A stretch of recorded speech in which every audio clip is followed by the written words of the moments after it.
martes y vamos a leer según en el orden en que me van trayendo estos escritos y algo, porque no se puede leer todo, porque hay hermanos que se han esmerado verdaderamente. Y hoy vamos a leer el escrito de nuestro hermano José Toledo. Y él presenta un aspecto muy interesante acerca del nuevo pacto, donde dice así: una lectura de Éxodo 19, versos 5 y 6, nos permite inferir que es un pacto, bíblicamente hablando. Un pacto es un acuerdo solemne entre dos o más personas o grupos para cumplir con ciertas obligaciones expresadas entre sí. El término hebreo berit es el que designa los acuerdos, tratados y arreglos entre dos personas o dos reyes o dos naciones con fines de beneficiarse mutuamente o con propósitos defensivos u ofensivos. En griego, que es un idioma mucho más rico, la Septuaginta lo tradujo como un diateque. La Reina Valera del 60 usa unas pocas veces la palabra alianza, pero más frecuentemente utiliza la palabra pacto. El concepto de alianza o pacto es esencial para el entendimiento del Antiguo Testamento. Una hermosa manifestación de la gracia de Dios consiste precisamente en el hecho de que el Dios Altísimo condescendiera a entrar en una relación pactual con los insignificantes seres humanos. Naturalmente, los pactos que Dios hace con los hombres no pueden evaluarse en la misma forma con que se mira a lo realizado entre meros humanos, pues encima de todo está la soberanía de Dios, que nunca se vulnera, mientras que el hombre, por necesidad esencial, está siempre sujeto a la voluntad de Él. En griego hay dos palabras para nuevo. Una es neos, que significa nuevo, en el sentido de ser renovado o adaptado. Es como cuando una llanta de un carro se lleva a renovar o recubrir. No se cambia la llanta por una nueva, sino que se utiliza la misma y se pone como nueva. La otra palabra es kainos, que también significa nuevo, pero en el sentido de totalidad diferente. Algo que es reproducción es nuevo en el sentido de neos, pero no de kainos. El nuevo pacto es kainos, o sea, totalmente distinto al antiguo. Y esta es la palabra que aparece en el original. El nuevo pacto no solo se distingue por ser superior al antiguo, sino que además tiene ciertas cosas que lo identifican claramente. En primer lugar, su alcance es universal. Es incondicional, en segundo lugar, no depende de la obediencia como el antiguo. Y en tercer lugar, es por gracia, porque proveería de un verdadero perdón. Claro, él escribió mucho más, pero un buen resumen de lo que su opinión acerca del nuevo pacto. Y sigo recibiendo estos tratados y los voy a guardar muy bien, porque me motiva el hecho de que cada uno de nosotros como creyentes, y eso lo enfatizo, debe de tener un concepto pero muy claro acerca del nuevo pacto, cual estamos gozando en estos momentos, porque eso es lo que nos va a dar paz, seguridad y sobre todo nos va a proteger de la ola de falsantes que hay a nuestro alrededor. Eso es una de las cosas más importantes. Así que vamos a entrar en un nuevo capítulo en 2 de Corintios, es el 4. Vamos a ver cómo avanzamos en los primeros 7 versículos. 2 de Corintios 4.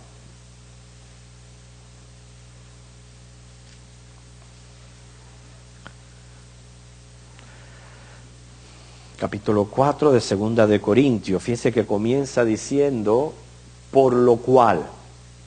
Eso implica que el apóstol reanuda el tema que ha venido mencionando en todo el capítulo 3, especialmente el versículo 12, donde presenta una nueva esperanza, que es el nuevo pacto. O sea, él va a seguir abundando razones por las que él predica este nuevo pacto de una manera fiel y sincera. Y va a añadir algunas cosas más interesantes para nosotros que poder imitar. Dice, por lo cual, teniendo nosotros este ministerio, según la misericordia que hemos recibido, no desmayamos.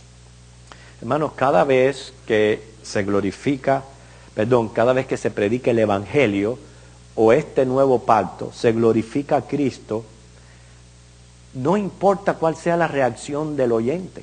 Eso es lo interesante del Evangelio. Sea que la reacción sea positiva o negativa, siempre Cristo se ha de glorificar. Cuando la reacción es positiva, es glorioso ver el cambio que experimenta una persona y toda una secuela que le continúa a su fe o a su conversión, como es el impacto que causa en su familia. Ahí usted va a ver posibles niños en un futuro naciendo en hogares cristianos y hasta creciendo y criando sus familias en Cristo por el cambio de una persona, por el impacto del Evangelio. A mí nunca se me olvida una experiencia que tuvimos nosotros en uno de los campos pastorales de mi padre allá en Caraballo, Cuba. Era una iglesia relativamente bien pequeñita. Hoy diríamos nosotros, allá en Cuba había un avivamiento, con los que están aquí, esto era un avivamiento. Bien pequeñita, y recuerdo mi hermana Loida, ella siempre se encargó del culto de niños, y empezaron a venir dos niñitas asiáticas. Era hija de un chino con una cubana, pero su aspecto eran asiáticas, bien pequeñitas, párvulos, comenzaron a venir a los cultos de niños. Y bueno, las niñas venían. Allá en Cuba es así, la gente deja a los niños ir y bueno, al poco tiempo vemos que la madre se acerca a nuestra casa y le pide a mi hermana que ella quería aprender los cantos que las niñas estaban aprendiendo porque la volvían loca en su casa diciendo que se los cantara. Entonces se le invita a la señora, uno pues venga, participe y así va a aprender de los cantos. La historia es muy interesante, hermano, es para que ustedes vean el impacto del Evangelio. Esa señora llegó a convertirse y aceptar a Cristo. Su esposo no, su esposo era un guagüero, chofer de guagua y él muy reacio al Evangelio. El caso fue que tuvimos que nosotros venir para acá, para Estados Unidos, y ellos se quedaron, ella se quedó con sus niñas allá en la iglesia. Pasaron los años y llegó a nuestros oídos que a esta señora se le presentó la oportunidad de salir de Cuba. Y ella lo rechazó, no quiso venir, porque sus dos niñas, una de ellas era la directora musical de la iglesia. Ya el esposo se había convertido, las dos muchachas estaban casadas, sus familias en la iglesia, y repito, ella ya estaba encargada del ministerio musical de la iglesia.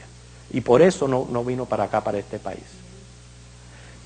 Pero ustedes están viendo la secuela, el impacto que tiene el Evangelio en una vida. Usted está hablando o predicando de Cristo, usted en ese momento no sabe qué reacción va a tener la persona, pero Dios se encarga de, si es la voluntad de Él, que eso dé fruto y fruto para bien.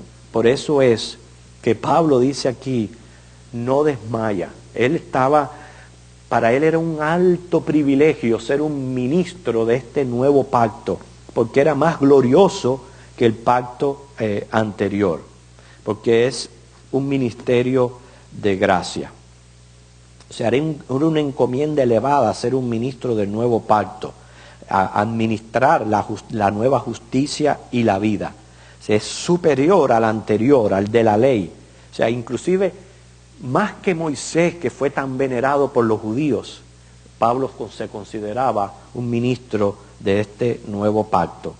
Por eso es que él expresa gratitud al Señor. Él lo está viendo esto como un gran privilegio.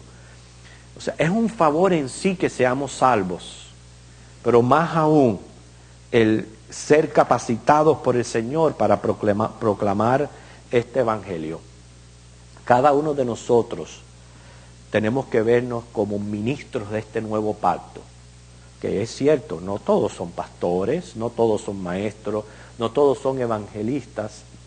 Sin embargo, la única comisión que tiene la iglesia es ir y predicar el evangelio. Lo que significa es que todo lo que yo haga en algún ministerio en la iglesia, no importa que sea secretariado, no importa que sea tesorería, no importa lo que sea, todo es para que el evangelio continúe en adelante. Y es como yo lo tengo que ver. No necesariamente tengo que ser un orador, pero cuando yo tengo esta mentalidad, entonces si yo soy un miembro del coro, lo voy a ver como un tremendo privilegio. Porque Dios me está usando para proclamar este nuevo pacto, del cual estamos exaltando su gloria sobre el antiguo. Y así, no importa, usted piensa que a veces algo es bien sencillo, no tiene insignificancia, pero lo tiene para Dios.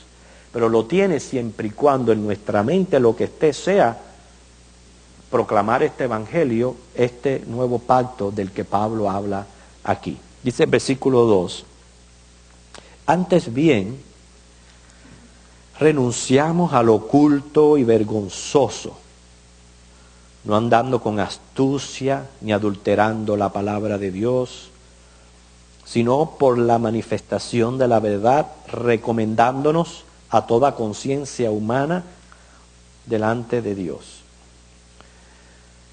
Pablo aquí presenta renuncias que hace todo fiel cristiano o todo ministro genuino, que a diferencia vienen a ser características de los falsos maestros a los cuales él está enfrentando aquí en la iglesia de Corintio. Primero dice, yo renuncio al oculto y vergonzoso. Bueno, ¿a qué se está refiriendo Pablo con esta frase, renunciar a lo oculto y vergonzoso? Bueno, ustedes saben que todo lo que se hace oculto, que uno no quiere que la gente lo vea o que salga a la luz, tiene de alguna manera un grado vergonzoso, un grado inmoral. Y hay también personas, y aquí tengo que decir que se creen que son ministros que caen en estos problemas, sobre todo en estos días con el internet, que la gente piensa que nadie los mira, que nadie los ve, y sin embargo no es así. El ministro renuncia, o sea, a esa vida vergonzosa y oculta. Porque ¿para qué? Para la gloria del Señor. Casi todo lo que es falso, sectario, se identifica, se caracteriza por esta manera de actuar. Todo escondido, oculto, las luces apagadas. Y quiero decirle, eso lo dice Efesios capítulo 5, versículos 10 al 13. Vamos a leer este versículo porque quiero decir algo. Ojalá que no, pero si alguno se llegara a extraviar de la verdad del Evangelio, no ha sido por falta de instrucción. Porque desde aquí, de este púlpito, hemos expuesto todos esos grupos sectarios que hay allá afuera, todas sus falsedades, a lo que se dedican, a lo que hacen, cuáles son sus características, ¿sí o no? Entonces no tienen excusa, ninguna excusa. Y hermanos, el diablo anda como león rugiente buscando a quien devorar. Y lo dice aquí claramente, versículos 10 al 3, comprobando lo que es agradable al Señor. No participéis en las obras infructuosas de las tinieblas, sino más bien reprendedlas, porque vergonzoso es aún hablar de lo que ellos hacen en secreto. Esa es una característica siempre de la falsedad, lo oculto, lo secreto, lo mantenerlo reservado para los iniciados, etcétera, etcétera. Así se caracteriza. Sin embargo, el Evangelio no es así. El Evangelio es público. ¿Por qué? Porque Cristo es luz. Y el Evangelio no es para los iniciados, No es para este sí, para aquel no. No, el Evangelio es para todos, para que todos lo escuchen. Entonces hay que tener esas cosas pendientes. Claro, Pablo, al ver cómo obraban los falsos maestros, él mismo dice, ¿sabe qué? A lo que ellos hacen yo renuncio, porque yo soy un ministro de la verdad. Todo esto tiene que ver con la santidad del ministro, que evita todo aquello que pueda ser vergonzoso. Pero es aquí donde está el meollo, como dice. No es renunciar a lo oculto y vergonzoso porque soy un ministro, por esto y por lo otro, no. Es por mi propia convicción personal y mi comunión con Dios, la que me debe a mí motivar a serle fiel al Señor, no importa dónde esté o en qué condiciones. Ese debe de ser el ministro genuino. No se trata de si me ven, no se trata de que a quien yo quiero agradar es a Dios, del cual nunca me puedo ocultar. Y así era la mentalidad del apóstol Pablo. Decía, renunciamos a lo oculto y vergonzoso, dice, no andando con astucia. O sea, es una persona que se cree que puede hacerlo todo o hacer cualquier cosa para lograr su objetivo. Andar con astucia incluye falta de escrúpulos al escoger los medios que hay que aplicar para conseguir lo que la persona quiere. Y eso se está viendo hoy día. Gente inescrupulosa, abusando prácticamente de la ignorancia de los feligreses y haciendo con ellos prácticamente como si fueran títeres. Imagínense que yo les diga ahora, ríense, vamos, ríense. ¿Por qué no se ríen? Ríense. ¿Y por qué usted tiene que reírse? Porque yo se lo diga. ¿Qué es eso? ¿Por qué? Eso no debe de ser así. Dígale algo al lado. Yo no tengo deseo de decírselo, ¿por qué se lo voy a decir? Y esa es la astucia, que ¿sabe qué? Comienzan a aprender a subordinar a las personas, prácticamente para tenerlas dominadas. Y eso se está viendo hoy día. Por eso va de una cosa a otra, porque ahora dice, ni adulterando la palabra de Dios. Adulterar es cambiar la esencia de algo, cualquier cosa que sea. Usted tiene un vaso de agua y le echa de esas goticas de sabor que hay ahora, ¿verdad? Ya usted adulteró esa agua, aunque le sepa rica, la adulteró, le cambió su propiedad. Eso es lo que es adulterar. Dentro del matrimonio, por eso es que se dice que es un hombre y una mujer, desde que hacen el pacto hasta que la muerte los separe, porque como el plan de Dios fue para dos personas, una vez que ya tú traes el tercero, has adulterado lo que Dios tenía planeado para el matrimonio. En ese aspecto se usa la palabra adulterado. No necesariamente a veces significa que se fue con otra persona. Entonces, cuando dice aquí adulterar la palabra, el Evangelio tiene una esencia. Ese es nuestro esmero, que cada uno de nosotros conozca y sepa cuál es la esencia de este nuevo pacto. Somos salvos por la gracia de Dios. Estamos siendo preservados por el poder del Espíritu Santo para una esperanza segura y gloriosa en el futuro. Eso es el mensaje del Evangelio a través de la Biblia. Todo aquel que venga a presentar otro Evangelio, adultera la palabra. Sino que por eso que nosotros tenemos, hermanos, que crecer en conocimiento, tener discernimiento espiritual, para darnos cuenta cuando estamos frente a lo falso y a lo que es verdadero y genuino. ¿Por qué? Porque siempre la peor mentira, escuche bien, la peor mentira es la que contiene un poco de verdad. Es la peor de las mentiras. Y yo veo así, yo digo, bueno, la mejor astucia que puede tener el enemigo es llevar a las personas a las sectas y dejarlas ahí. Es la mejor astucia. ¿Qué mejor que eso? Piense. ¿Qué mejor que eso?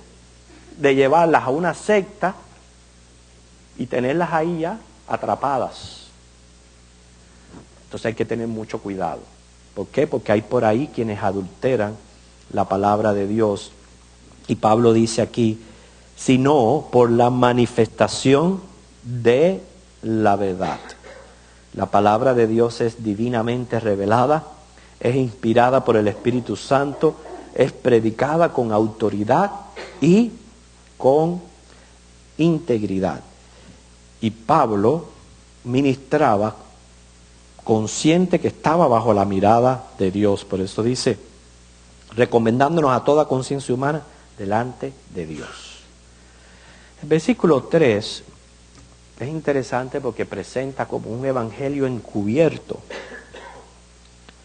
Dice así, pero si nuestro evangelio está aún encubierto, entre los que se pierden está encubierto, en los cuales el Dios de este siglo cegó el entendimiento de los incrédulos para que no les resplandezca la luz del evangelio de la gloria de Cristo, el cual es la imagen de Dios. Es aquí donde nosotros tenemos que ir hinchándonos de gratitud al Señor. ¿Y de gratitud por qué?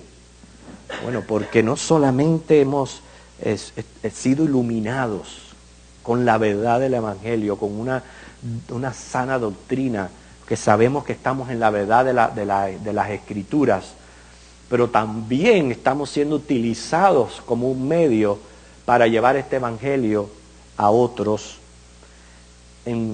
entre miles y miles que están confundidos, están atrapados, y mucho más en las nuevas sectas que hay a nuestro alrededor. El evangelio es un mensaje claro y Pablo lo exponía sin complicarlo tanto. El evangelio es sencillo. Por eso siempre decimos, no hay una persona, aunque sea tímida, corta de palabras, que no pueda explicar el evangelio. Y le explico. Si usted es un creyente, lo es porque conoció el evangelio. El evangelio es claro para usted. Y como usted lo conoció, por ende lo puede compartir. ¿Entienden la idea? Quizás no con palabras sofisticadas, etcétera, etcétera. Pero si usted sabe cómo usted llegó a ser salvo, eso usted lo puede compartir con otra persona. Y además, si fueran a utilizarse palabras muy educadas o sofisticadas, intelectuales, quizás no tendría el efecto que tendría si una persona sencilla lo comunica a otra persona sencilla. ¿Que de qué me vale venir aquí a mí a hablarles en latín y que ustedes no entiendan el mensaje? No, mientras más sencilla sea la predicación y la enseñanza de la palabra, tiene un efecto positivo en la vida de los oyentes. Y el evangelio es muy claro: muerte, sepultura y resurrección de nuestro Señor Jesucristo. Pero ¿por qué permanece escondido? Bueno, permanece escondido, fíjate que él lo dice ahí, entre los que se pierden. O sea, más bien está en el carácter del impío. ¿Por qué? Porque si hay una actitud de reacia o de rechazo, primeramente hacia la persona de Dios, entonces va a persistir para escuchar el evangelio. Si la persona es un incrédulo, porque todo comienza por ahí, ¿verdad? De no creer en Dios. Si la persona no cree en Dios, por ende va a rechazar lo que viene de Dios, la palabra de Dios. Por eso dice ahí, está encubierto en los que se pierden. En otras palabras, no se puede ser ateo y ser salvo. No se puede. Por eso siempre es importante recalcar la fe, la fe que hay que tener para creer en lo que Dios nos promete a través del Evangelio. Nadie puede rechazar el Evangelio e ir al cielo. Todo el que va al cielo es porque escuchó el Evangelio y lo creyó. Es así como lo presenta la Biblia. Por ende, el rechazo del Evangelio es una gran prueba de la depravación moral y la ceguera espiritual que hay en los hombres. Pero entonces el versículo 4 agrega o empeora un poco más la cuestión de ese estado de incredulidad que hay en el ser humano. Y es la obra macabra de Satanás. Si permanecía oculto, lo único que podía explicar el hecho era que el Dios de este mundo cegaba. Usted ve que usted llega a las casas, es un desinterés. Usted ve que usted comienza a hablar y ni apagan la televisión, ni le están prestando atención, es así, es una frialdad que pasma, que tienen hacia Dios y hacia el Evangelio. Y usted ve la diferencia cuando hay una persona que cree en Dios y que lo que necesita es ese conocimiento salvífico para creer y entregarse a Cristo, lo diferente, como busca, como se interesa por la palabra de Dios. Ahí se puede ver la obra del enemigo. Como dice, sembrando cizañas o arrancando muchas veces la semilla del Evangelio que cae en estos corazones. O sea que la persona no solo tiene que luchar contra su propia incredulidad, pero también por la influencia del mismo diablo. Cada vez que se predica este nuevo pacto o evangelio, se está desatando una lucha espiritual. Nosotros no vemos quizás esa lucha. Uno puede más o menos darse cuenta y discernir espiritualmente lo tenso que hay alrededor, pero no vemos en realidad lo que está pasando espiritualmente en ese momento cuando una persona es expuesta al evangelio de la gracia de Dios. Por eso, solo el poder de Dios puede liberar, puede abrir los ojos, puede iluminar el entendimiento y dar vida. Si no es por el poder de Dios, es prácticamente imposible, porque es la incredulidad de un corazón terco y la lucha espiritual con Satanás. Pero cuando el poder de Dios está ahí, ilumina y da vida, entonces la persona es salva. Por eso dice 1 Corintios 12:3, nadie puede llamar a Jesús Señor, sino por el Espíritu Santo. Por eso que cuando nosotros vamos a predicar el Evangelio, no vamos solos. Si fuéramos solos, fuéramos inútiles, completamente inútiles. No hay poder de persuasión más grande que pueda tener un ser humano que pueda convencer a otro de estas verdades. Es el Espíritu Santo. Es Él quien convence de pecado, de justicia y de juicio. El hombre lo que hace es responder con fe. Cree. Y lo mismo que cree, puede rechazar, puede no creer. Pero lo importante es que ahí está el Espíritu de Dios. Y ahí está obrando el Señor. Por eso el versículo dice, el 5, dice, predicamos, porque no nos predicamos a nosotros mismos, sino a Jesucristo como Señor, y a nosotros como vuestros siervos por amor de Jesús. Fíjense, cuando se predica el nuevo pacto, el Evangelio, debe de estar concentrado en Jesucristo. Quiero decirle que el compartir nuestro testimonio personal puede ser muy efectivo, puede captar la atención del oyente, puede hacer un impacto, mucho más si la persona te conoció cómo eras antes y puede ver cómo eres ahora. Todo eso es un impacto positivo en la persona, pero no salva. no salva. Porque lo que salva es que usted le diga, usted es pecador, Cristo murió por usted, se tiene que arrepentir y convertir de sus pecados y recibirlo como Señor y Salvador. Ese es el Evangelio. O sea, si usted comparte el Evangelio con una persona y le dice, no, porque mira cómo es mi vida ahora, antes yo era esto y ahora soy lo otro y ahora soy feliz. ¿Y dónde está Cristo? ¿Dónde está Cristo? Entonces un evangelio es un testimonio corto, porque lo que hay que predicar es a Cristo. No podemos cosechar frutos sin árboles. Predicarse a uno mismo es hacer de sí mismo el centro y el fin de la predicación. Y eso tenemos que aprenderlo todos los que salimos a ministrar. No se trata de mí, se trata de Cristo. A Él es de quien hay que hablar. Es a Él a quien hay que predicar. O sea, no es traer la admiración hacia uno, la confianza o el homenaje humano hacia uno, sino es a Jesucristo.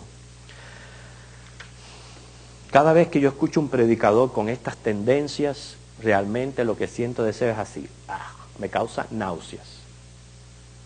Usted ve que, y repito, no es malo compartir un breve testimonio. Mira como yo que compartí yo hoy acerca de la señora Nancy, de la hermana Nancy, de Cuba.